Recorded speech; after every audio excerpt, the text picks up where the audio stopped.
सुप्रभात बच्चों, आप सभी का हिंदी की कक्षा में स्वागत है। तो चलिए, इसके पहले हम लोगों ने एक वीडियो देख लिया है। किसका देखा? विशेषण का।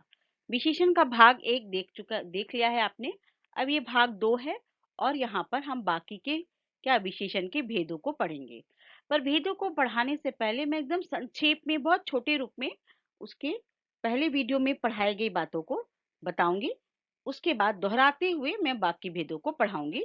इससे क्या होगा कि आप जो है समझ पाएंगे कि आपने पहले वीडियो में क्या देखा है। लेकिन अगर आपने मैं इसके पहले वीडियो को नहीं देखा है, तो मैं उम्मीद यही करूंगी कि इसे बंद करके पहले पहला वीडियो आप अच्छी तरह से देखकर समझ ले।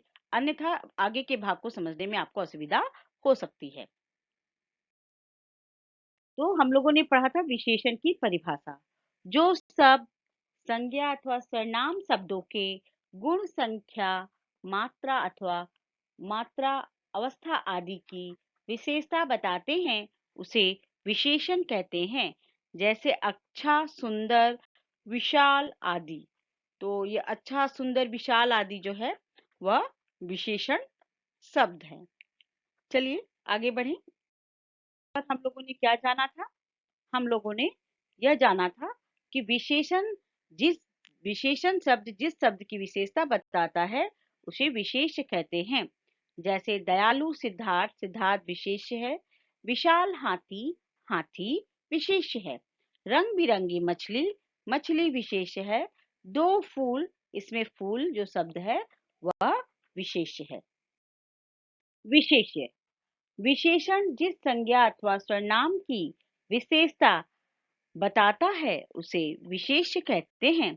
विशेषण जिस संज्ञा अथवा सर्वनाम की विशेषता बताता है, उसे विशेष्य कहते हैं।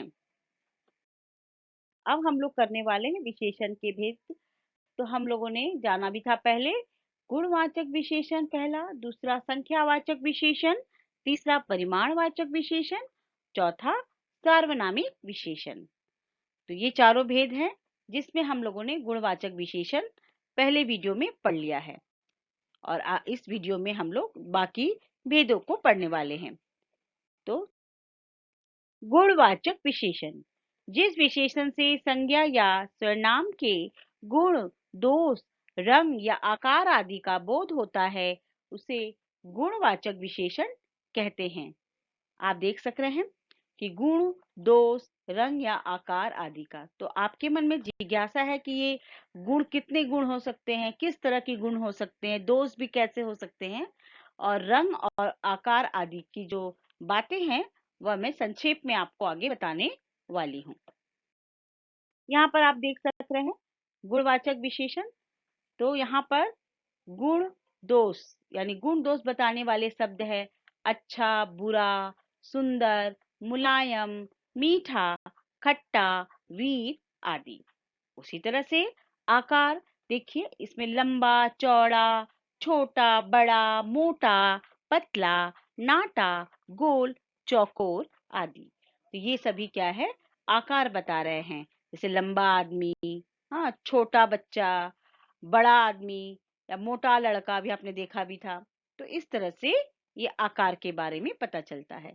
उसी तरह से रंग काला, लाल, पीला, नीला, नारंगी, आसमानी आदि।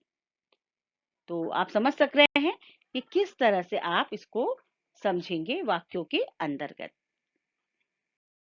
अब यहाँ पर देखिए, गुणवाचक जो विशेषण है वह स्थान, स्वभाव और स्थिति के आधार पे भी होते हैं। किस आधार पे? स्थान, स्थान, स्वभाव और स्थिति के आधार पे।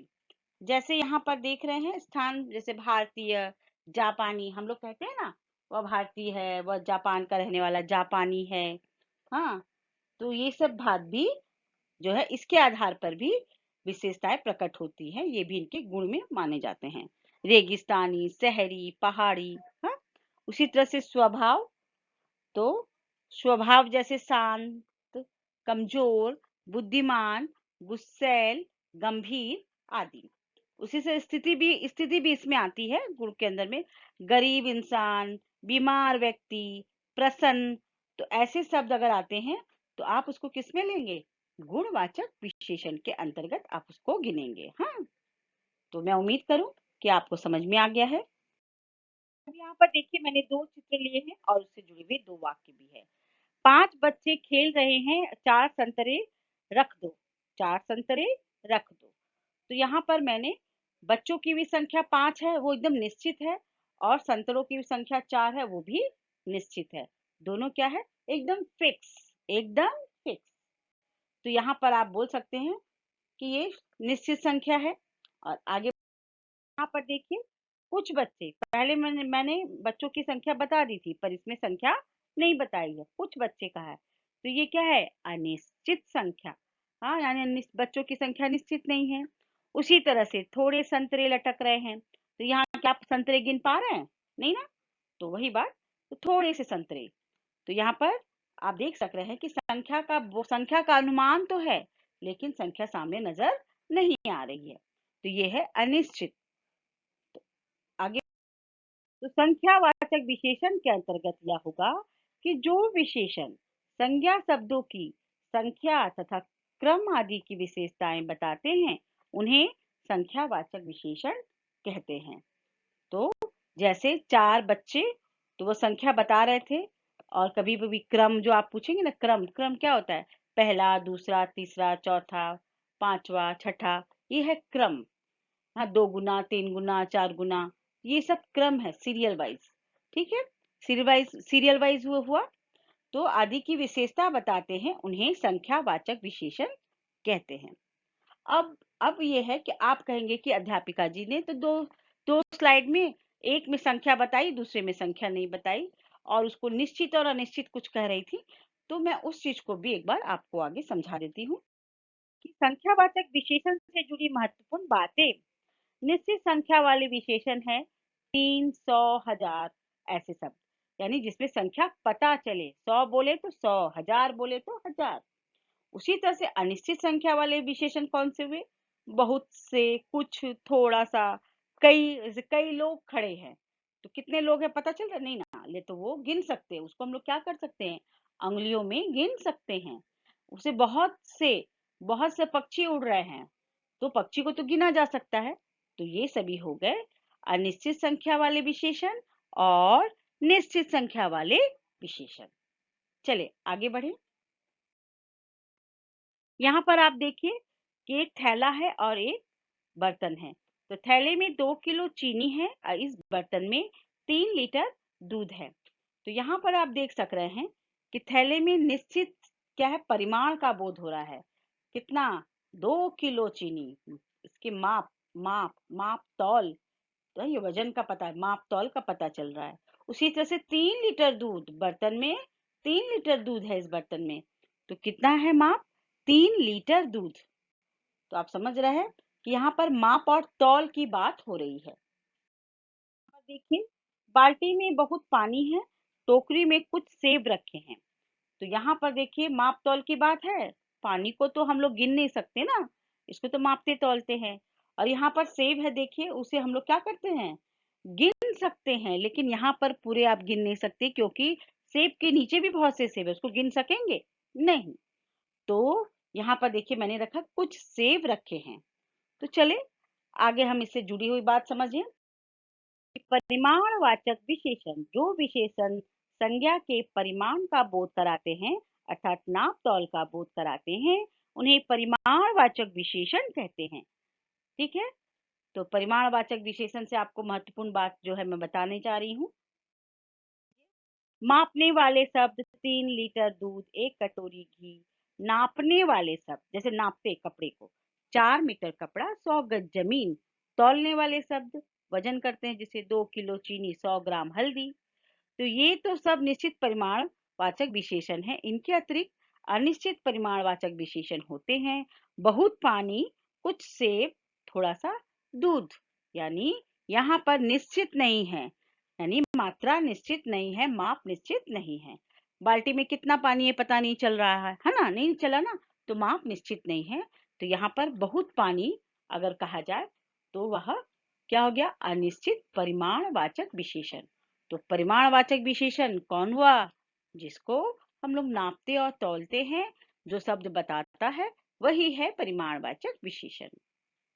तो मैं उम्मीद करूंगी कि आपको अच्छी तरह से ये दोनों समझ में आ गया है। अब मैं कक्षा के मुख्य बिंदुओं पर एक बार दोहरा दूं। जो सब संज्ञा अथवा सर्वनाम शब्दों के गुण, संख्या, मात्रा, अवस्था आदि की विशेषता बताते हैं उसे विशेषण कहते हैं। विशेषण जिस संज्ञा अथवा सर्वनाम की विशेषता बताता है उसे विशेष कहते हैं। विशेषण के कुल 4 भेद हैं। विशेषण के कुल 4 भेदों के नाम हैं गुणवाचक विशेषण, संख्यावाचक विशेषण, परिमाणवाचक विशेषण, सार्वनामिक विशेषण। उसका जिस विशेषण से संज्ञा या सर्वनाम के गुण, दोष, रंग या आकार आदि का बोध होता है उसे गुणवाचक विशेषण कहते हैं।